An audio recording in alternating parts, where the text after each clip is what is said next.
So നമ്മളപ്പം ഒരു ബുക്കിനെ കുറിച്ച് ആണ് സംസാരിക്കുന്നത്. ഞാനിത് വായിച്ചിട്ട് കുറച്ച് ദിവസമായി, പക്ഷേ ഒരു വീഡിയോ ചെയ്യാൻ പറ്റിയത് ഇപ്പോഴാണ്. എൻ്റെ പുസ്തകം പോലും കയ്യിലില്ല, കൊടുത്തു. അപ്പോൾ MT വാസുദേവൻ നായർ രചിച്ച അസുരവിത്ത് എന്ന പുസ്തകത്തിനെ കുറിച്ചാണ് നമ്മൾ സംസാരിക്കാൻ പോകുന്നത്. പുള്ളിയുടെ തന്നെ ഒരു കരിയർ ബെസ്റ്റ് എന്ന് പല സാഹിത്യകാരന്മാരും പറഞ്ഞ ഒരു ബുക്കാണ് MTയുടെ അസുരവിത്ത് എന്നുള്ള ബുക്ക്. ഇത് പഴയ കാലത്തിലേക്ക് നമ്മളെ കൊണ്ടുപോകുന്ന ഒരു ബുക്ക് കൂടിയാണ്. അതിൽ വലിയൊരു തറവാട്ടിൽ ഏറ്റവും അവസാനത്തെ മകനായി ജനിച്ച ഗോവിന്ദൻകുട്ടി എന്ന കഥാപാത്രമാണ് ഇതിൽ പ്രധാന കഥാപാത്രം എത്തുന്നത്.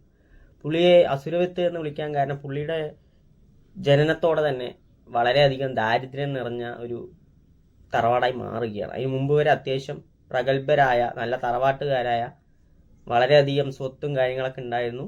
പിന്നീട് അത് ക്ഷയിച്ചു. അങ്ങനെയുള്ള അപ്പോൾ സ്വന്തം അമ്മയടക്കം പരക്കെ പറയുന്ന അസുരവിത്ത് എന്ന കേന്ദ്ര കഥാപാത്രമായി ഗോവിന്ദൻകുട്ടി എന്ന ചെറുപ്പക്കാരനാണ്. പുള്ളിയുടെ തന്നെ ദിനചര്യകളെ കുറിച്ച് പറഞ്ഞുകൊണ്ടാണ് നോവൽ തുടങ്ങുന്നത്. വീട്ടിൽ നിന്ന് ഇറങ്ങും, കുറച്ച് നടക്കും, ഓരോ നദീൻ്റെ പരിസരത്ത് പോയിരിക്കും. പുള്ളിക്ക് ഏറ്റവും കൂടുതൽ അടുപ്പം അയൽവാസികളായ കുഞ്ഞരക്കാരൻ്റെ വീട്ടിലാണ്. തനിക്ക് ഇവിടെ വീട്ടിൽ കിട്ടാത്ത സ്വാതന്ത്ര്യം, അടുപ്പവും സൗഹൃദവും ഒക്കെ പുള്ളിക്ക് കിട്ടുന്നുണ്ട്. അതിനും വളരെയധികം രീതിയിലുള്ള മുറുമുറുപ്പുകൾ കേൾക്കാൻ കഴിയുന്നുണ്ട്. കാരണം വലിയൊരു നായർ തറവാട്ടിലെ ആൾ ഒരു മുസ്ലിം കുടുംബത്തുമായിട്ടുള്ള ഒരു അടുപ്പവും കാര്യങ്ങളൊന്നും പുറത്തുള്ള ആളുകൾക്ക് ഇഷ്ടപ്പെടുന്നില്ല. ഇതെല്ലാം പിന്നീട് ഈ കഥയിൽ പ്രധാനപ്പെട്ട കാര്യങ്ങളായിട്ട് വരുന്നുണ്ട്. ഒപ്പം വിവിധ കഥാപാത്രങ്ങൾ നിറഞ്ഞ ഒരു നോവലാണ്. അവരുടെയൊക്കെ ഭയങ്കര ഡെപ്തായിട്ടാണ് MT സാർ ഇതിൽ കാണിച്ചിട്ടുള്ളത്. ഗോവിന്ദൻകുട്ടിയുടെ സഹോദരി, അമ്മ, ചേട്ടൻ, ചേച്ചി തുടങ്ങിയ ഇതിൽ ചേച്ചിയുടെ കഥാപാത്രം അത്യാവശ്യം നല്ലൊരു സമ്പന്ന കുടുംബത്തിലേക്കാണ് കല്യാണം കഴിച്ചു കൊടുത്തിരിക്കുന്നത്. ഇതിൻ്റെ എന്തോ ഒരു ഈഗോ അല്ലെങ്കിൽ ഇങ്ങനെ പറയാം, അവരോട് സഹായം ചോദിക്കാൻ തീരെ താല്പര്യമില്ലെങ്കിലും ഗോവിന്ദൻകുട്ടി ചെറുപ്പക്കാരനാണ്, ജോലിയൊന്നും ആയിട്ടില്ല. അങ്ങനെ ഇരിക്കുമ്പോഴാണ് ഒട്ടും മടിക്കാതെ തന്നെ വേറെ നിവൃത്തിയില്ല, ചേട്ടത്തിയോട് ചോദിക്കാമെന്ന് പറഞ്ഞ് മാധവിയടത്തോട് പോയി ചോദിക്കുന്നതും പിന്നീട്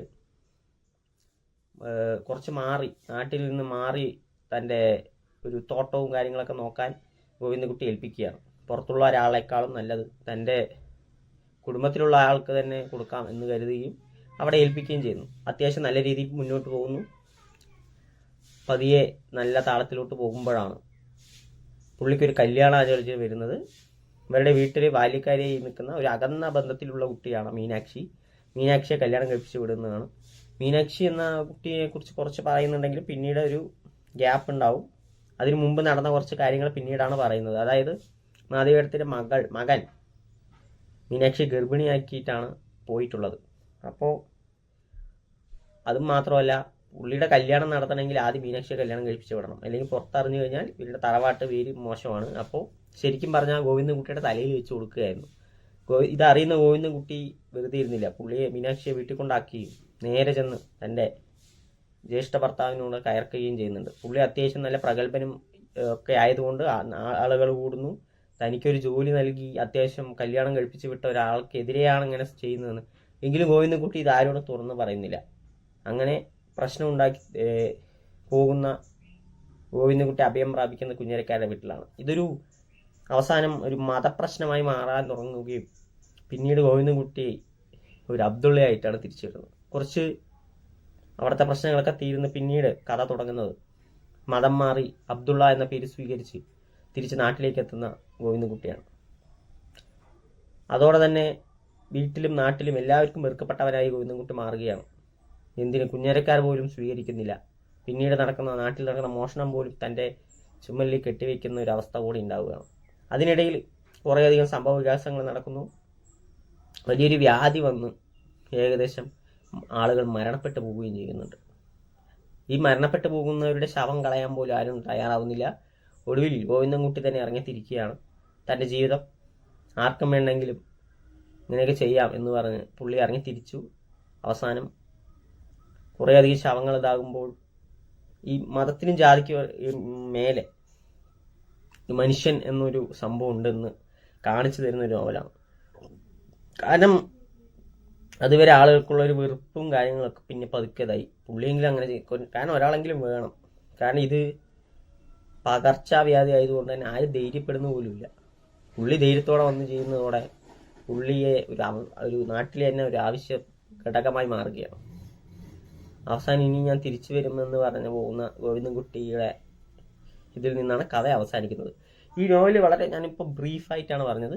ഇതിനകത്ത് വളരെയധികം കഥാപാത്രങ്ങളെക്കുറിച്ച് വളരെയധികം ഡീറ്റെയിലിംഗ് ആയിട്ട് പറയുന്നുണ്ട്. ഗോവിന്ദൻകുട്ടിയുടെ അമ്മ, ഏടത്തിയുടെ കുറച്ച് കല്യാണ മുടങ്ങലും കാര്യങ്ങളും, തൻ്റെ ജീവിതം ആ തറവാട്ടിനകത്ത് തന്നെ ബന്ധിക്കപ്പെട്ട് പോകുന്ന ഒരു കാര്യം എല്ലാം പറയുന്നുണ്ട്. ജ്യേഷ്ഠൻ്റെ കാര്യം പറയുന്നുണ്ട്. ഏടത്തി ഭർത്താവ്, അങ്ങനെ ഇഷ്ടംപോലെ കഥാപാത്രങ്ങളുണ്ട്. കുഞ്ഞരക്കാരുടെ ഭാര്യ, മകൾ, പിന്നെ മകൻ അബ്ദു, അങ്ങനെ കുറേയധികം കഥാപാത്രങ്ങൾ വന്നു പോകുന്ന ഒരു നോവലാണ്. അവരെയൊക്കെ നല്ല രീതിയിൽ വളരെ ഡെപ്തായിട്ട് തന്നെ നമ്മുടെ MT സാറിനെ കാണിച്ചിട്ടുന്നുണ്ട്. ഒപ്പം ഒരു സിംബോളിക് എന്നൊക്കെ പറയുന്ന പോലെ പാറത്തള്ള എന്നുള്ള കഥാപാത്രം, ഒട്ടും മാറ്റമില്ലാത്ത ഒരാൾ മാത്രം എന്ന് പറയുന്ന ഒരു കഥാപാത്രം. അപ്പോൾ ഈ നോവൽ എനിക്ക് പറയാനുള്ളത്, തുടക്കക്കാരാണെങ്കിൽ നിങ്ങൾക്ക് ഇത് വായിക്കാൻ കുറച്ച് കട്ടിയായിരിക്കും. ഒറ്റയിരിപ്പിന് വായിച്ചു തീർക്കാൻ സാധിക്കാത്ത ഒരു പുസ്തകമാണ്. ഞാൻ ഒറ്റയിരിപ്പിന് ഒരു ബുക്കും അങ്ങനെ വായിക്കാറില്ല. ചില പുസ്തകങ്ങൾ അത് ഞാൻ അതിൻ്റെ റിവ്യൂ അല്ല, എൻ്റെ അഭിപ്രായങ്ങൾ ഇടുന്നതായിരിക്കും. അതിനുശേഷം ഞാൻ 2 പുസ്തകങ്ങൾ വായിച്ച് തീർന്നു. 3ാമത്തെ പുസ്തകം എടുത്തു എന്നിട്ടാണ് ഈ ബുക്കിൻ്റെ കാര്യം വീഡിയോ ചെയ്യുന്നത്. സോ MTയുടെ അസുരവിത്ത് എന്ന നോവൽ തീർച്ചയായും നല്ല വായിക്കേണ്ട ഒരു പുസ്തകമാണ്. നിറയെ കഥാപാത്രങ്ങളൊക്കെ ഇതായിട്ട് കുറേയധികം നമ്മളെ ഈ ജാതി മതം അല്ലെങ്കിൽ ഈ കുറേ കാര്യങ്ങൾ എനിക്ക് അതിൽ മനസ്സിലാകാത്തൊരു എനിക്ക് തോന്നുന്നു, ഗോവിന്ദൻകുട്ടി എന്തുകൊണ്ടായിരിക്കും മതം മാറിയത്? പുള്ളിയെ സംബന്ധിച്ച് അത്യാവശ്യം പുള്ളിയോട് നന്നായി പെരുമാറിയ ഒരാൾ കുഞ്ഞാരക്കാരായിരിക്കും. അപ്പോൾ ഒരു തെറ്റിദ്ധാരണയായിരിക്കാം, മതം ആയിരിക്കും. പക്ഷെ മതവും ജാതിയും ഒന്നുമല്ല, മനുഷ്യൻ എന്നതാണ് അൾട്ടിമേറ്റ് എന്ന് കൂടെ തോന്നിക്കുന്ന ഒരു നോവലായിട്ടാണ് എനിക്ക് ഫീൽ ചെയ്തത്. അതുപോലെ തന്നെ മരണപ്പെടുമ്പോഴും, എല്ലാവരും മരിക്കുമ്പോഴും ആർക്കും വേണം നമുക്കറിയില്ല. കാരണം മരണത്തോടെ ഒരിക്കലും വിവേചനം കാണിച്ചിട്ട് കാര്യമില്ല. ജീവനോട് ഇരിക്കുമ്പോഴാണ് എല്ലാത്തിനോടും വിവേചനം.